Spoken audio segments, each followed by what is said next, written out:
Hello, my name is Rachel. Welcome to my YouTube channel, Bake with Rachel. I'm going to be showing you how to make French macarons today, hopefully correctly, but this will be an attempt at making French macarons. Okay, so the first thing we want to do is weigh out our egg whites. We are going to get a kitchen scale and just weigh out about 55 grams, a little over 1 egg. So I'm just going to go ahead and separate the yolk.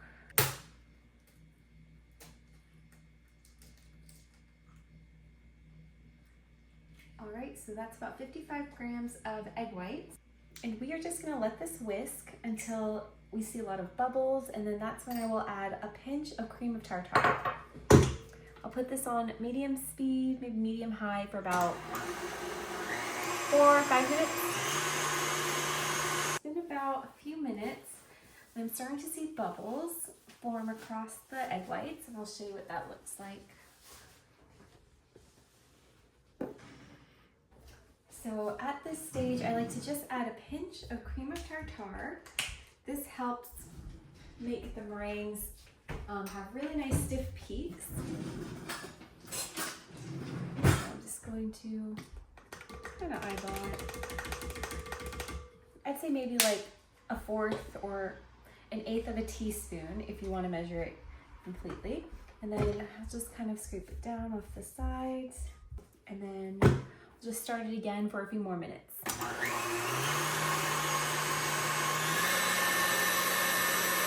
All right, so now I'm going to weigh out my sugar. We're going to want 55 grams of just regular sugar.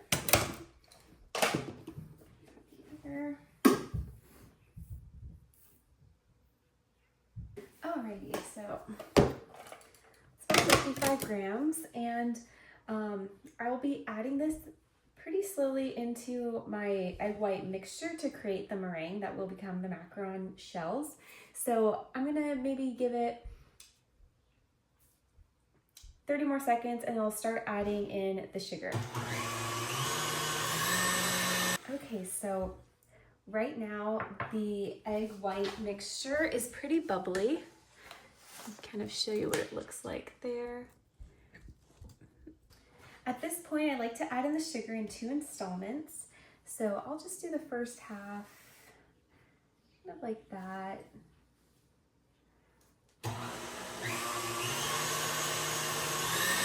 And then I'll just add the last half of it slowly throughout the whole mixture.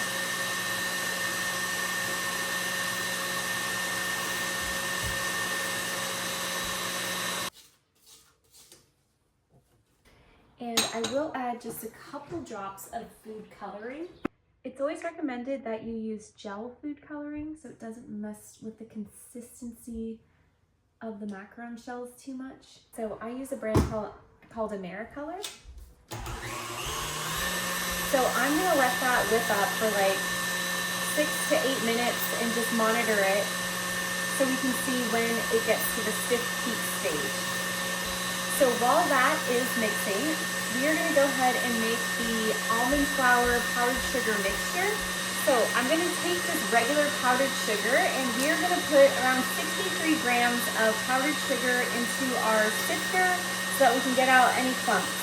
Around 70 grams of superfine almond flour.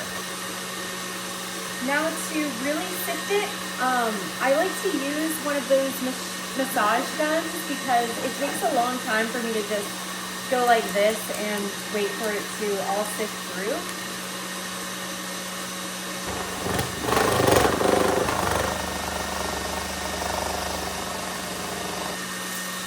So now this is all really nice and fine.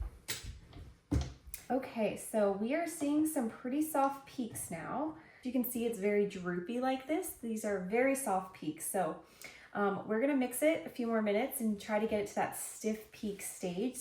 If you end up over mixing it, it'll ruin your macarons. So just keep an eye on this. Okay, that is pretty stiff right there.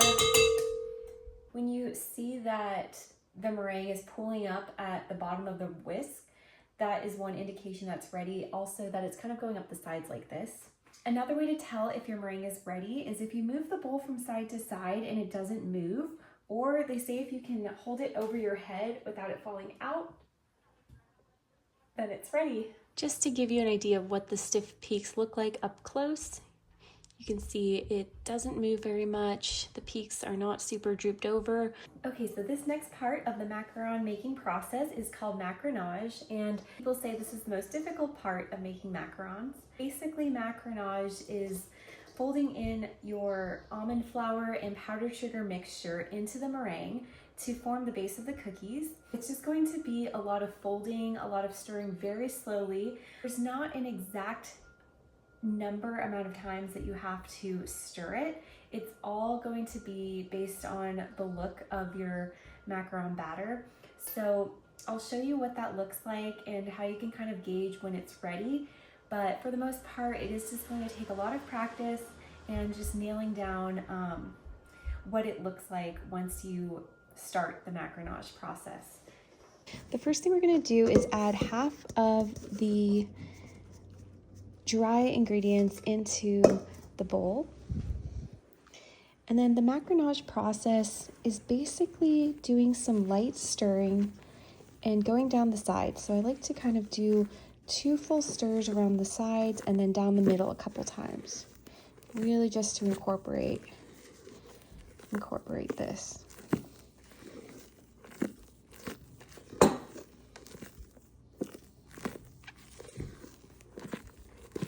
Okay, now that we incorporated the first half, we're gonna go ahead and do the second.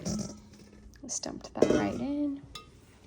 And now we are gonna do the same thing, just keep folding the batter. A lot of people say that the consistency is supposed to look like lava, but I feel like that's a pretty hard analogy to imagine if you haven't seen lava in person. So I like to use the analogy of a ribbon kind of falling off your spatula. And I'll show you what that looks like in just a minute. So right now we're just doing 2 big swoops and then a couple times on the middle. So go around the edges like this and then down the middle. We're really trying to press all the air out so that we get light and fluffy macaron. And if there's too much mixing, then they also crack. So there's a balance. So I would say that if it falls off your spatula like this, it usually needs a little bit more stirring. You're supposed to see it fall back into the batter within like maybe 10 to 15 seconds. So we're gonna give this a few more stirs.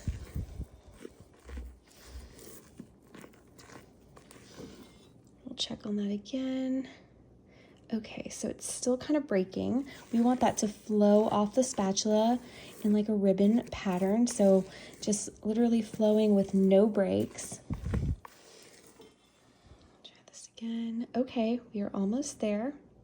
That was a good flow. So we are gonna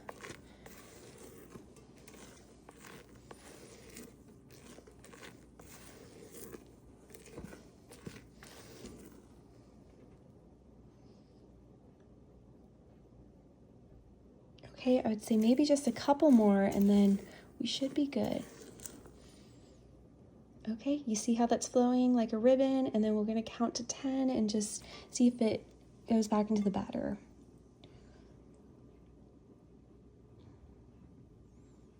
Okay, that looks good. We are gonna bag this up. And so now I'm just gonna start piping them on this sheet. Do a little flick of the wrist just so that it doesn't spill into the next cookie.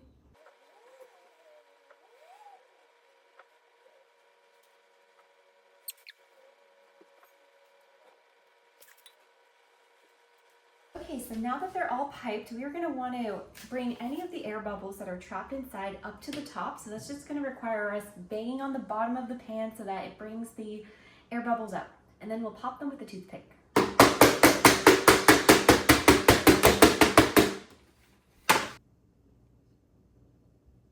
We are going to let them rest for about 10 minutes now, 10 to 15, maybe 20, depending on the climate that you're in. I live in California, so it's pretty dry. So it's not going to need a ton of time, so maybe 10 minutes. Just enough so it could form a skin on top so that you can touch it and it won't be wet at all. And yeah, hopefully they'll bake up nicely. So right now, as you can see, they're very shiny. We're going to come back in about 10, maybe 15 minutes and see if they're matted and soft to the touch. So it's been about 15 minutes, and you can see when I touch the tops of these, nothing comes out, so that means they're ready to be baked. I'm gonna put them in the oven for about 20 minutes on 320. Okay, so I just took them out of the oven. It looks like they baked up nicely. You can see the little bubbles at the bottom are known as heat. So it looks like they all form some nice heat. So I'm gonna now take them off the silicone mat and start piping them. I made some cake batter, buttercream with sprinkles to fill them with, so and some Oreo pieces, so it's gonna be a really tasty macaron. So yeah, let's get started. They do come off the mat nicely, but they do look a little dark in color, so I do think I might have over-baked them a bit. But I'll just lessen the time for the next one. I did 320 degrees for about 20 minutes. I flipped the tray halfway through the baking time. Other than that, I hope you can find something useful from this video.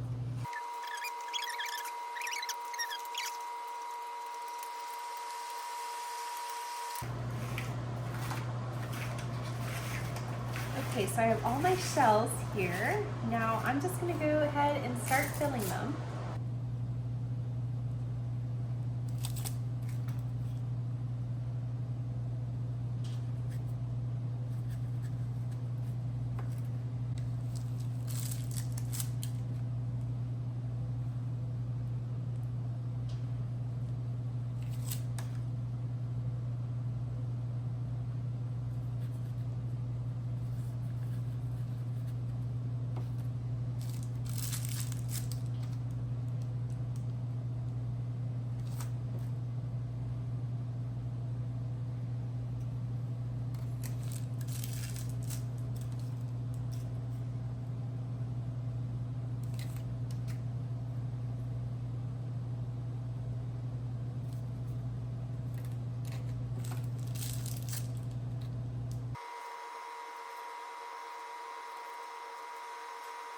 All right, so they are all done.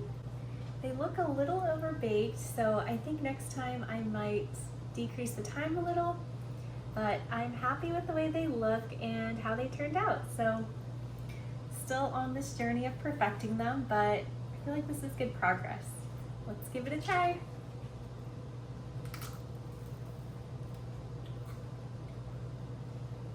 I think they're a little overbaked, but I really love the flavor, and my shells are more full than they ever have been, so I am happy about that, but I think I might decrease the baking time a little in the future.